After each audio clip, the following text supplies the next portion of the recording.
I found this article from Fox News, and I'm a little bit confused by the advice that diabetics are getting. And I wanted to take a minute to talk to you, Wellness Warrior, because if you have a family member, like I've got many who have diabetes, they might actually believe the information in the article and make their health worse instead of better. And I think that that's actually a crime. I'm starting to really believe that it's purposeful. It's impossible that every single dietitian, nutritionist on the planet does not know what healthy food is, that they can't tell us with certainty to eat the, not even just the right things, but better things. Even if they get some mistakes, how can an article be full with everything wrong? I'm not going to go through every single food. I'm going to list the foods on the screen, but I want to just point out some glaring problems that I see with this. Not a dietitian, not even a doctor, but just looking at what we've been made to understand about diabetes. How can these foods be the answer? I'm a kind of person that will give credit where it's due, so I am going to point out that they said a few things in the article right at the beginning that I thought were good. First thing that they did say was that in order to manage your diabetes, you need to manage the food you're eating. And basically they said you need to get your sugar lower. And they also said that use your food as if medication was a good idea. They talked about managing insulin. The problem that I had there, because they were talking about managing the insulin that you take, and they never pointed out that if you eat properly, maybe your body could go back to managing its insulin properly. And that I found extremely frustrating, because especially if you're newly diagnosed as diabetic, that means that it's not been decades that your body has not been able to manage. This could be months or weeks. Why not tell people that there's a possibility that they could get their body back to functioning correctly, especially when we're talking about food, because food is the one way that we can actually manage diabetes and get our body back to functioning properly. In the foods to eat, what was really frustrating to me is I could categorize them into three sections. So there's the low sugar fruit, and I'm going to add vegetables in there, even though they didn't mention vegetables specifically. But basically, if you're eating anything that's a plant that's low in sugar, they're still saying that that's the way to go. But then they turn around and what they're classifying as fruits you can eat. So they're allowing all the berries for sure, but they also allowed oranges, which I'm not really sure why an orange is considered a low sugar fruit. And I feel like they're still allowing things that when you eat them, your blood sugar is going to rise, your body's going to struggle, and then they're going to turn and say that, well, that's just the way your body functions now because you're diabetic. And that's not reality. And this is the part that was frustrating to me, because I honestly think that they're not putting us to be in a position where we could actually make better choices that improve our health. Okay, the broccoli, the almonds, those are things that we know are damaging to the body for other reasons. So I'm not going to talk about them here when it comes to someone who's diabetic, except to say that all plants are dangerous to us for other reasons. And we need to understand what those other reasons are if we're going to start making good health choices. They had tofu, yogurt, and nuts on the list as sources of protein. And this is where I start to question, like, what kind of list is this? Because at this point, I'm at the end of the list. I've seen all the different categories of stuff. And what I'm realizing is there's barley on there, which you can use as a breakfast cereal. So I get it. So that has breakfast taken care of. You have fruits and vegetables, which are your side dishes. And then we have tofu as your protein source. And of course, you have nuts that can also help your protein. And what I realized, and yogurt, which is going to help your protein, and they mentioned that. And what I realized is they've just given us a very vegetarian way to eat to manage our diabetes. So I want to just back up for a second, and my understanding of diabetes, and if I'm getting this wrong, Wellness Warrior, I'd love someone to correct me in the comments, is that your insulin is not able to manage the amount of sugar that you've been eating. And so you've been, like, your insulin has been overly productive. So yeah, your hyperinsulinemia or insulin resistance, however we want to talk about that, it's got pushed to such a point where it cannot make enough insulin for the amount of food, so carbohydrates, that's coming in, and you need some kind of medication now to manage your to manage your sugar intake. And what's healthy for a diabetic to eat list is doing is it's pointing you at all of the foods that you're eating coming from carbohydrate.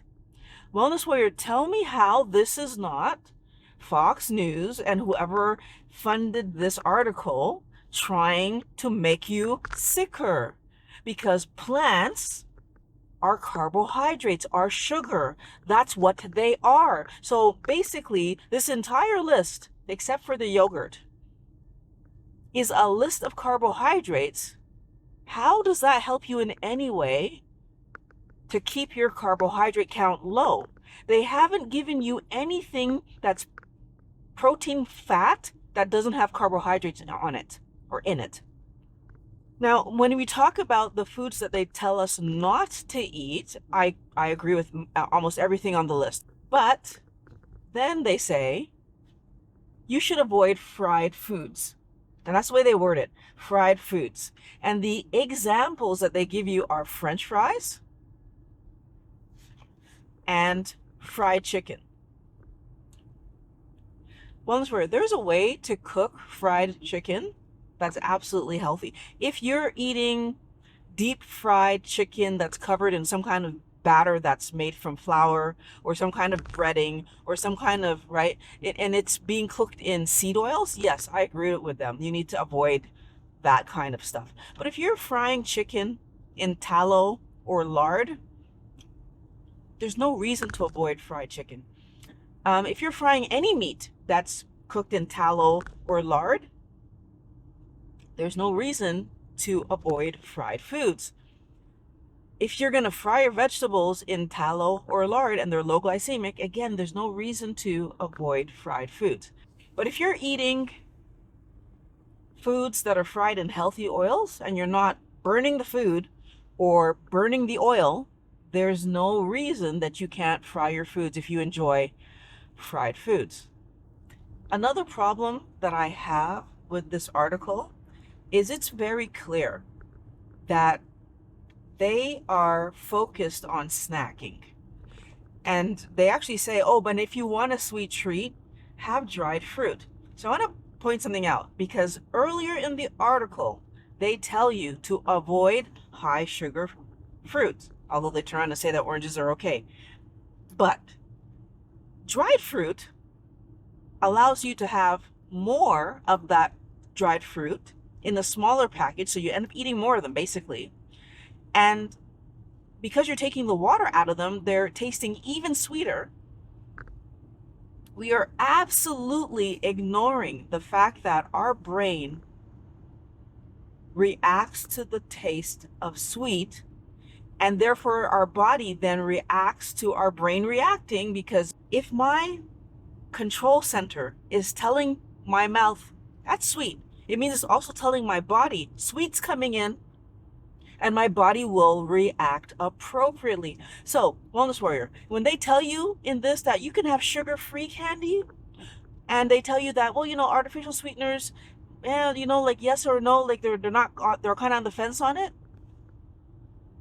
What they're not helping you to understand is that that sweet tasting whatever you're eating is actually going to cause your insulin to rise. We need to understand what causes diabetes. We clearly do not understand what causes, well, I mean, I think wellness warriors understand, but the medical slash nutritionist slash people who are giving us advice about how to manage our health do not seem to want to keep it in their mind what causes diabetes. Because unless you're a type 1 diabetic, if you're type 2, you got here because you were eating so much sugar that your body stopped being able to manage the amount of sugar that you were eating.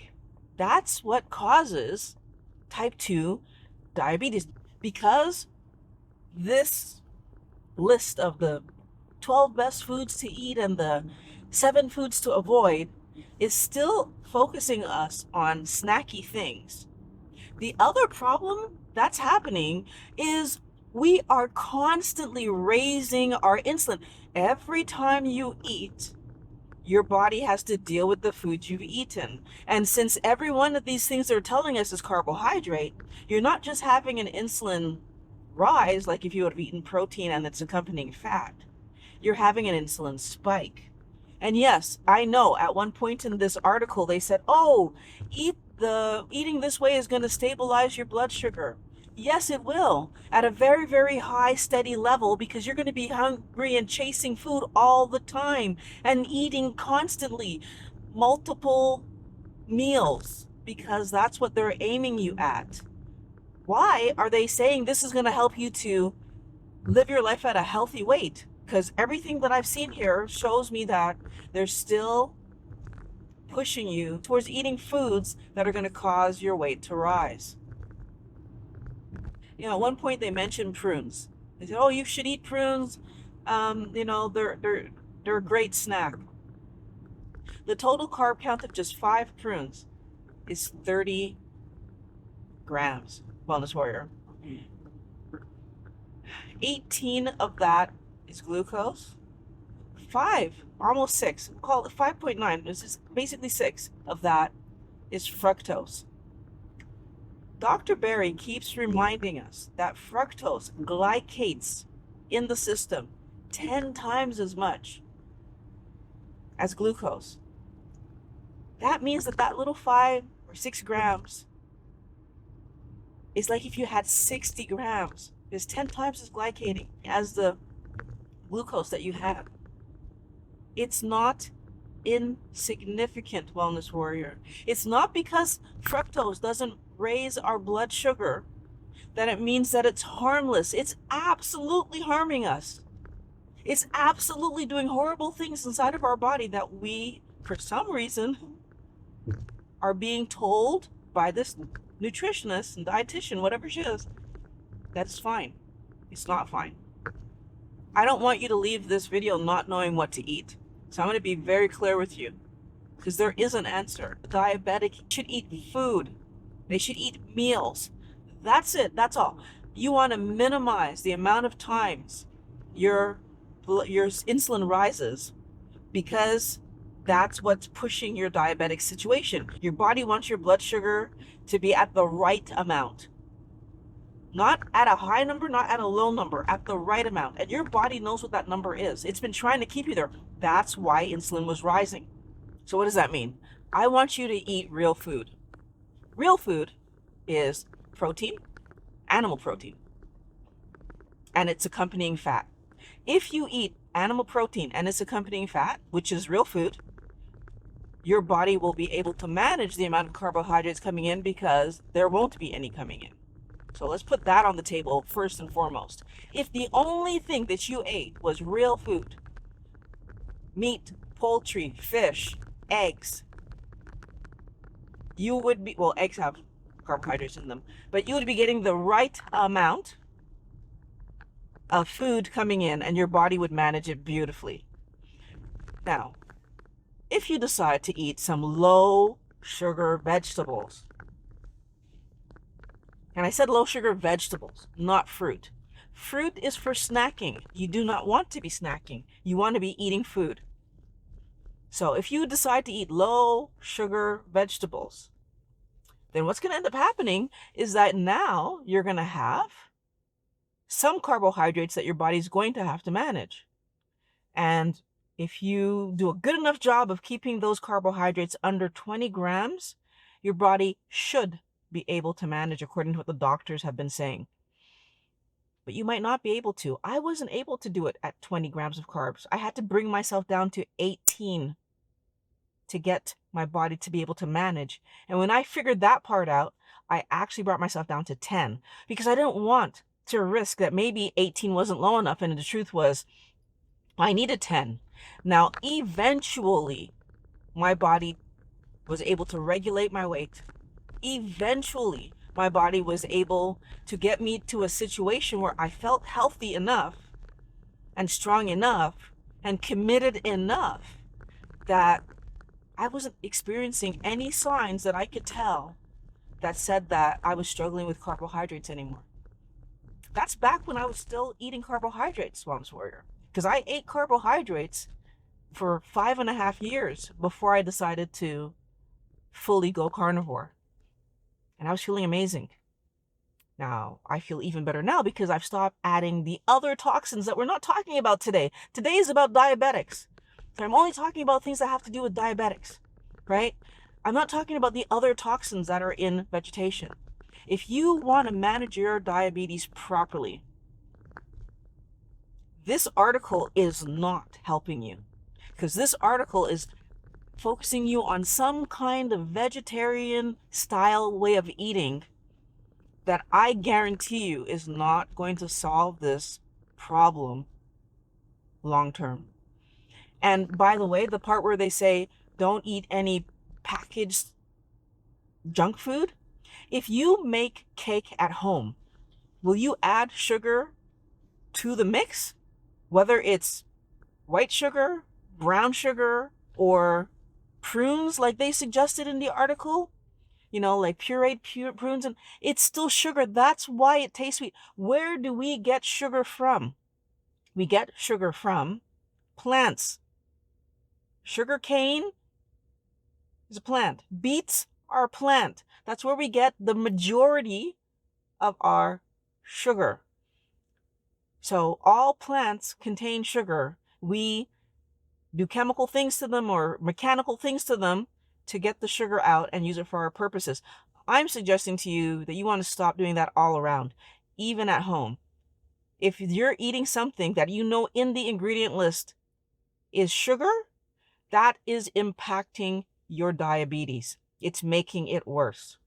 Don't add sugar to anything and don't eat anything that has sugar added to it. Don't eat anything that can make sugar. So that means all those fruits that they keep telling you are healthy, I'm trying to help you to see that they're not. Plants are how we make sugar. And we don't even have to work hard for fruit. We could just eat them straight. They taste sweet enough. I hope that the message that I'm trying to put across to you is coming across like a huge red warning, because that's what I want this to be. These news articles that promote a way of eating that's mostly plants are just another way that companies are coming at you from the left or the right to get you to keep eating the stuff that keeps you buying their stuff. So please, Wellness Warrior, put the garbage down. Real food, meat, poultry, eggs, fish. Everything else you're putting on your plate for fun. Keep that in mind. Let me know in the comments, is there anything in this video that wasn't clear? Is there anything that you need me to clarify further? I want to hear from you. I make these videos so your health can get better. And if you'd like to help this channel to grow, if you'd like to give me more time to work on videos like this, go down to the description. There are links there where you can contribute to the channel, either through Patreon or becoming a direct contributor. I have a link there for you. Thank you. I can't wait to talk to you again next week.